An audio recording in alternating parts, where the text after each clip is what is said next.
ప్రతి ఒక్కరు ఆలోచించాలి. ప్రతి ఒక్క పార్టీ రాష్ట్రంలో దేశంలో కొన్ని వేల పార్టీలు వందల పార్టీలు ఉన్నవి పోతాయి వస్తుంటాయి.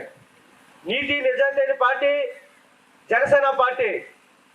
కారణం ఏంటంటే మన రాష్ట్రంలో ప్రతి ఒక్కరు కూడా సీఎం అవ్వాలి, ఎమ్మెల్యే అవ్వాలి, ప్రతి ఒక్కరు ఒక కోరికతో పోరాటంతో ముందుకెళ్తుంటారు.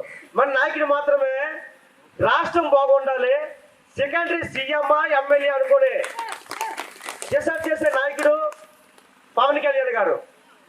అలాంటి నాయకుడి వెనకాతలు మనం ఉండడం ధర్మమా కాదా?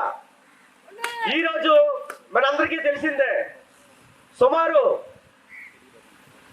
సపరేట్ రాష్ట్రం వచ్చి 10 సంవత్సరాలు అవుతుంది. గతంలో నారా చంద్రబాబు నాయుడు ఉన్నప్పుడు తెలంగాణకి మనకి సపరేట్ అయినప్పుడు 1,40,000 కోట్ల రూపాయలు మన రాష్ట్రం అప్పుతో పాటు చంద్రబాబు నాయుడుకి అప్పచెప్పడం జరిగింది మన రాష్ట్ర ప్రజలు సీఎంగా. ఆ తర్వాత 1,40,000 కోట్ల అప్పులతో ఉన్న సుమారు కొన్ని కోర్టులు అవని, ఇప్పుడు అసెంబ్లీ అవని, కొన్ని చాలా వరకు ఈ నో బడ్జెట్ లో అప్పులతో ఉన్న అడ్జస్ట్మెంట్లు చేస్తూ ఏ ఒక్కరికి కూడా ఇబ్బంది పడకుండా, ఎవరు ఇబ్బంది పడకుండా కొన్ని కార్యక్రమాలు చేస్తూ ఎంతవరకు నాకు వచ్చాడు. జగన్మోహన్ రెడ్డి సీఎం అయినప్పటికీ మన రాష్ట్రంలో 3,60,000 కోట్లు, ఇప్పటికో అప్పు ఎంతంటే 10 లక్షల కోట్ల పైన. అంటే ఈ అప్పుల కోసం చెప్తున్నందుకని మీరు అనుకోవచ్చు, మన రాష్ట్రంలో అప్పు ఉంటే మనకేంటి అనుకోవచ్చు.